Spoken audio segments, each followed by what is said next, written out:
topik pertama tentang kupasan kes Zahid Hamidi. Kalau kita lihat, mungkin Tuan Hadi mengikuti perkembangan tentang perbicaraan ini daripada awal hingga ke sekarang ini. Kalau kita lihat Tuan Hadi, kami sebagai rakyat Marhain, kita ingin bertanya, apa sebabnya 40 pertuduhan itu ke atas Zahid Hamidi dibebaskan? Mungkin Tuan Hadi boleh menjelaskan tentang alasan penghakiman dan sebagainya. Tuan Hadi silakan. Ya, satu perkara yang memang wajib dianalisa dan diberi penerangan.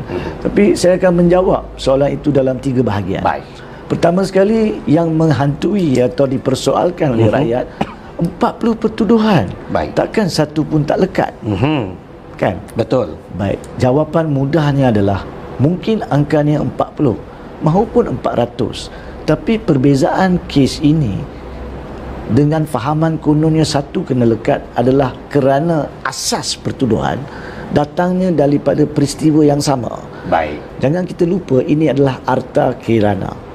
Dan dikatakan menurut rentetan peristiwa pendakwa raya mengatakan harta kirana diminta memberi rasuah awal-awal lagi. Ya. Tapi pemberian rasuah itu kononnya bukan sekaligus. Okey. Dibahagikan kepada 40 pembayaran bulanan yang berbeza. Ada bermula dengan 200 sen dolar, ada 300 sen dolar dan kemudian 520 sen dolar. So setiap kali kononnya pembayaran dibuat atau diterima oleh tertuduh, ia menjadi suatu jenayah berasingan. Baik. Tapi asalnya adalah yang dibayar, dipersetujui untuk dibayar. So untuk mengatakan bahawa satu kena lekat tidak begitu betul. Sebab kalau cara pembayarannya adalah sama untuk kesemua 40, maka jika mahkamah tidak menerima bukti, kononnya tiada bukti dalam kes itu untuk satu, kalau cara pembayarannya sama, nescaya tidak diterima untuk ke-40. Untuk mudah faham, kita ambil contoh, seseorang dituduh membunuh 40 mangsa. Baik. Mangsa berbeza, tempat pembunuhan pastinya berbeza, masa tempoh pembunuhan berbeza, cara pembunuhan mungkin berbeza. So kalau didapati dia tak bunuh A, tak bunuh B atau dan C, ada kemungkinan cukup bukti dia bunuh D atau F ataupun yang lain. So itu yang berbeza. Di sini pemberian rasuah kononnya diberi oleh syarikat yang sama. Orang yang pergi pun sama, cara diberi sama, cuma bayarannya adalah setiap bulanan. Tempatnya pun sama, sama ada di rumah peribadi atau rumah timbalan Perdana Menteri. So ini rakyat kena faham. So bila datangnya rasuah, kononnya tuduhan mengatakan rasuah diberi secara berasingan, maka pertuduhan itu ada kemungkinan ditolak semua. Sebab asalnya adalah cerita yang sama, syarikat yang sama. Jangan kita lupa, selain daripada kes Ultra Kirana, Zahid Hamidi menghadapi 47 pertuduhan berkaitan Yayasan Akal Budi, yang di mana mahkamah sudah mendapati ada kes prima facie, dan beliau telah memberikan pembelaan untuk 17 hari dan perbicaraan pembelaan masih bersambung untuk saksi-saksi beliau yang dijadualkan selama 40 orang dan kini dijadualkan, sedang berjalan, minggu ini pun berjalan dan dijadualkan tamat pada akhir November. So itulah dia, dua pertuduhan, dua syarikat berbeza, maka pertuduhannya dijalankan secara berbeza. Dan di sini didapati 40 pertuduhan itu tidak boleh lekat. Sebab apa? Kita akan datang kepada topik ketiga nanti. Dan oleh itulah 40 itu digugurkan atau didapati tidak bersalah. So itu yang pertama, kenapa 41 pun tak lekat. Yang keduanya, secara ringkas, ramai juga berpendapat sebelum membaca alasan penghakiman. Kononnya Zahid Hamidi dibebaskan kerana dalam perbicaraan kes pendakwa raya ada keterangan yang menunjukkan ada orang lain menerima pembayaran jumlah-jumlah lain daripada syarikat sama. Jadi pembelaan pada masa itu telah menampilkan persoalan, adakah pertuduhan terhadap Zahid Hamidi adalah pendakwaan terpilih, selective prosecution. Itu sebab rakyat fikir itulah sebabnya mahkamah bebaskan Zahid. Dan satu lagi sebab yang rakyat fikir adalah kerana pembelaan mengatakan pembayaran wang itu jika ada adalah sebagai dana politik. Maka kerana itu adalah dana politik, dan kerana kita tidak mempunyai akta dana politik, maka ianya boleh ditampilkan sebagai pembelaan seperti mana dalam kes Kunan. Fahaman rakyat ni pada masa sebelum alasan penghakiman dikeluarkan adalah mempunyai asas sebab perkara itu dilaporkan oleh surat khabar. Tapi kalau kita membaca alasan penghakiman untuk pengetahuan saudara Zawazi dan para penonton, Yang Arif Hakim Yazid Mustafa telah pun pada petang yang sama 23 September keluarkan sejumlah 64 muka surat penghakiman yang mengandungi 172 perengan. Dan di situ dengan jelas dia menyatakan dua-dua sebab itu bukan sebab dia bebaskan Zaid Hamidi. Di perengan 55 dan 56 dia telah sentuh isu dana politik dan mengatakan itu bukan sebabnya. Dan begitu juga alasan berkaitan dengan selective prosecution, pendakwaan terpilih disentuh di perengan 59 hingga 64. Dan di dalam kedua-dua bahagian penghakimannya dia telah menganalisa. Saya ambil contoh secara ringkas sebab masa mungkin tak mengizinkan. Berkaitan dana politik, dia mengatakan kalau nak jadi pembelaan dana politik kena ada pembuktian penerimaan wang. Dan yang kedua, kena dibuktikan dana itu diberikan untuk aktiviti politik. Maknanya setiap kali diberi mesti ada aktiviti politik yang berpadanan. Contohnya nak ada mesyuarat bahagian, dia bagi duit. Mesyuarat cawangan, dia bagi duit. Ada aktiviti budak-budak kembali ke sekolah, dianjurkan oleh mana-mana UMNO, dia bagi duit. So kena ada aktiviti politik. Dan hakim secara betul mengatakan dalam kes pendakwa raya, walaupun pendakwaan sendiri mengatakan atau saksi pendakwa mengatakan kononnya Zaid Hamidi minta dana politik, tapi tidak disenaraikan untuk aktiviti mana, 40 kali pula tu. So saya tidak boleh menerima cubaan menampilkan pembelaan dana politik. Sebab apa? Sebab aktiviti politik tidak dinyatakan. Macam kes Kunan, kalau kita ingat, saksi pendakwa mengatakan pada masa itu ada PRK di 2 kawasan di Selangor. Dan tempoh pembayaran itu dibuat kena bertepatan dengan masa PRK tersebut. So itu telah ditolak oleh hakim. So kalau rakyat masih fikirkan dia bebas sebab dana politik, itu salah dari segi perundangan dan kehakiman. Begitu juga dengan selective prosecution. Hakim telah menyatakan dengan jelas. Dan satu contoh yang kita selalu pakai, kalau ada rompakan, 4-5 orang melakukan rompakan, 4 orang telah melarikan diri, 1 berjaya ditangkap, tak bermakna 4 yang melarikan diri itu menjadi pembelaan kepada yang dituduh di mahkamah. Sebab peranan masing-masing berbeza. So fakta bahawa kononnya ada nama orang-orang lain ditampilkan dalam ledger Ultra Kirana dan mereka tidak dituduh, tidak boleh menjadi asas untuk tidak membicarakan atau membebaskan Zaid Hamidi. Itu di dalam penghakiman yang saya katakan perengan 59 hingga 60. So itu bukan sebabnya.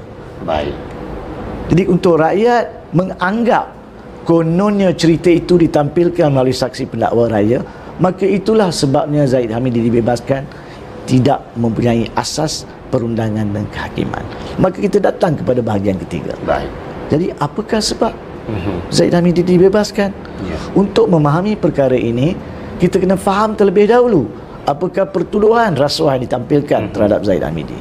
Kalau kita masih ingat, daripada 40 pertuduhan itu, Zaid Hamidi ditampilkan dengan 33 pertuduhan mengambil rasuah Seksyen 16. Untuk Seksyen 16 ni, dia ada 2 elemen penting. Pertama, kena dibuktikan bahawa wang itu diterima oleh orang yang diberi rasuah. Kena ada bukti penerimaan. Kalau sudah ada bukti penerimaan, kedua kena dibuktikan wang itu digunakan atau diambil untuk orang yang mengambil melakukan perkara salah yang memihak kepada keuntungan kepada pihak pemberi. Tapi dari segi undang-undang Akta SPRM pula, kalau dibuktikan sudah menerima, maka mahkamah boleh menganggap bahawa wang itu adalah untuk buat benda yang salah, melainkan pihak pembelaan menampilkan wang itu untuk tujuan lain. So apakah elemen yang perlu dibuktikan yang paling penting? Penerimaan. Begitu juga set 40 pertuduhan sampingan yang dibuat di bawah Seksyen 165. Dia ada 2 elemen juga. kena buktikan penerimaan, tetapi sekiranya tidak ada apa-apa sebab diterima pun salah. Baik. Di situlah hukumannya berbeza. Yang ni 20 tahun, yang ni tak lebih pada 2 tahun. Yang tu 5 kali ganda bayaran diambil, yang ni denda yang tidak ditentukan, budi bicara mahkamah. Itu sebab setiap kali rasuah dituduh, penerimaan dituduh, maka pihak pendakwa raya biasanya akan tuduh secara alternatif. Pertuduhan pertama menerima rasuah. Secara alternatif, jika tak dapat buktikan rasuah, maka menerima wang itu tanpa balasan yang sah. Tapi kedua-dua ni memerlukan pembuktian penerimaan. Dan di situ mahkamah telah menganalisa ke semua bukti yang kononnya ditampilkan oleh pihak pendakwa raya. Boleh baca perengan 143 sampai 152. Di situ hakim telah pun merungkai setiap satu isu, dan mahkamah telah mengatakan daripada semua bukti itu tidak dibuktikan bahawa kononnya Zaid Hamidi telah menerima. Antaranya secara ringkas dalam tempoh masa yang kita ada satu ledger ditampilkan. Tapi ledger itu bukan ledger rasmi syarikat. Ledger itu dibuat secara peribadi oleh salah seorang pegawai syarikat UKSB. Dia mengatakan dia buat ledger itu sebab dia tahu kena bayar tiap-tiap bulan. So dia takut dia silap kira silap ni, so dia buat. Tapi jadual dalam ledger itu untuk merujuk kepada Zaid Hamidi tidak dengan khusus menamakan Zaid Hamidi. Dia cuma menggunakan initial Z. Ada juga ZH, ada juga Monster. Malangnya saksi ini tidak menceritakan kenapa dia pilih macam-macam kod nama, bukan satu. So mahkamah mengatakan tanpa penjelasan bagaimana nak terima hakikat. Mungkin 3 orang, mungkin lebih. Bukannya Zaid Hamidi. Dan bukannya Zaid Hamidi pun yang dinamakan dalam situ. Ada juga ruangan-ruangan tidak diisi, tarikhnya, bila yang diberi, jumlah yang diberi, telah diuraikan. Setiap satu catatan tu dia telah uraikan. Dan yang penting, salah seorang pegawai Ultra Kirana, iaitu orang yang mengendalikan perniagaan Ultra Kirana, menurut hakim dalam keterangannya mengatakan dia tidak pernah tahu tentang adanya ledger yang dibuat oleh saksi 17 tersebut. Saksi 15 mengatakan dia yang berperanan uruskan sebuah syarikat Ultra Kirana, tapi dia tidak tahu. So macam mana? Hakim kata, apa yang awak cakap kononnya duit itu datangnya dari Hong Kong melalui sebuah syarikat lain. Wakil syarikat itu tidak dipanggil. Awak katakan ada seorang perempuan nama Nicole di Hong Kong. Nicole tidak dipanggil. Tidak dinyatakan macam mana Nicole keluarkan duit berjuta-juta itu dari Hong Kong, macam mana dihantar ke Malaysia. Tidak ada bukti. Kalau digunakan pengurup wang, money changer tidak dipanggil. Kemudian wang itu tiba-tiba datang kepada SP17. Tidak ada pembuktian mana disimpan di dalam syarikat. Dan tidak ada rekod penyimpanan duit yang datang. Dan pada bila masa dikeluarkan, tidak ada rekod. Tidak ada saksi yang nampak dia masukkan atau dia keluarkan. Dia sendiri yang cakap. Kemudian dia yang masukkan dalam envelope setiap kali nak pergi. Tidak ada saksi lain. So orang yang ikut saksi ini pergi nak bagi kepada kononnya Zaid Hamidi, tak tahu pun dalam envelope apa kandungan, tak boleh pastikan sebab mereka tak pernah lihat. Dan bila mereka sampai rumah, siapa yang bawa mereka ke rumah? Naik kereta, siapa pemandu? Tidak dipanggil. Bila masuk ke rumah timbalan Perdana Menteri, ada jaga. Sama ada rumah peribadi ataupun rumah rasmi timbalan Perdana Menteri. Jaga tidak dipanggil untuk mengesahkan bahawa ada kereta-kereta itu masuk pada sekian hari, sekian masa. Tidak ada CCTV ditampilkan. Saksi mengatakan bila mereka pergi, mereka akan menelefon untuk mengesahkan Zaid Hamidi ada di rumah. Tapi bil telefon menunjukkan pengesahan masa panggilan tidak ditampilkan. So macam mana mahkamah nak terima? Cakap sahaja. Dan yang penting di perengan 151 alasan penghakiman, Yang Arif Hakim Yazid Mustafa telah membandingkan dengan rentetan peristiwa kes Rosmah Mansur oleh Yang Arif Zaini. Dan mengatakan dalam kes Rosmah Mansur contohnya ada dipanggil pegawai bank di mana pegawai Jepak, minta maaf ya, Jepak telah pun menunaikan cek, keluarkan duit. Ada orang yang telah masukkan duit dalam beg, dipanggil. Beg dimasukkan dalam kereta, pemandu dipanggil, orang bersampingan dipanggil. Pengiring kereta, pegawai polis yang mengiringi kereta dipanggil untuk memberi keterangan. Dan sampai di rumah dinyatakan dengan jelas diberi kepada pembantu di rumah Rosmah kononnya. Dan lakaran di mana mereka duduk, di mana beg itu diletakkan, semua ada. So daripada situ ada asas untuk hakim dalam kes itu membuat keputusan bahawa ada penerimaan, sama ada betul atau tidak itu hak Rosmah merayu. Tapi di sini tidak ada rentetan peristiwa. Yang keduanya, tambahan pula, saksi-saksi itu ada yang bercanggah. Keterangan mereka macam tadi. Seorang saksi mengatakan dia tak tahu pun ada ledger. Seorang saksi pula katakan dia yang sediakan ledger. Dan pemberian, bila dia orang bagi duit, harinya, tarikhnya, satu pun tidak ada tarikh yang lengkap. Bagaimana hakim nak ambil terima macam tu? So itulah antara sebab saya kita tidak mempunyai masa untuk menilai setiap satu alasan.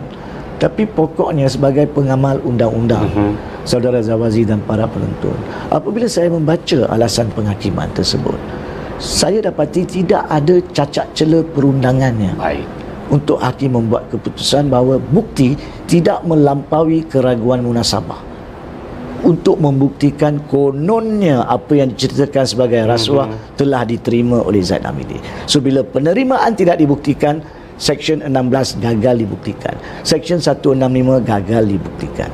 So oleh itulah mahkamah tidak ada pilihan tapi membebaskan, dan kita berpandukan kepada kedaulatan undang-undang. Pada masa yang sama, walau apa sekalipun, memang pihak pendakwa raya mempunyai hak untuk merayu. Walaupun saya sebagai pengamal undang-undang dalam membaca alasan penghakiman yakin keputusan yang wujud itu tidak ada cacat celah, tetapi kita tidak tahu adakah mana-mana keterangan yang tidak dirujuk dalam alasan penghakiman mungkin dapat membantu pihak pendakwa raya. So itu hak pihak pendakwa raya untuk hujah kemudian nanti. Hari ini telah dilaporkan oleh media, yakni pada hari ini 27 September, pihak pendakwa raya telah pun memfailkan rayuan. So itu hak mereka, seperti mana Najib mempunyai hak merayu dalam kes SRC yang telah dirayu sampai ke Mahkamah Persekutuan, yang mana Rosmah Mansur mempunyai hak merayu dan menunggu rayuannya. Rayuan hak masing-masing. Dan apakah cara nak merayu? Mereka perlu menunjukkan bahawa Yang Arif Hakim Yazid Mustafa telah terkilaf di mana.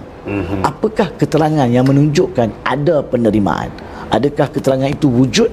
Kalau wujud, tunjukkan. So dalam bahasa Inggerisnya, you have to fine comb. Dia kena dengan teliti, dengan rapi sikat rambut tu, supaya akan keluar uban-ubannya yang menunjukkan di mana ada salah. Itu tanggungjawab pihak perayu.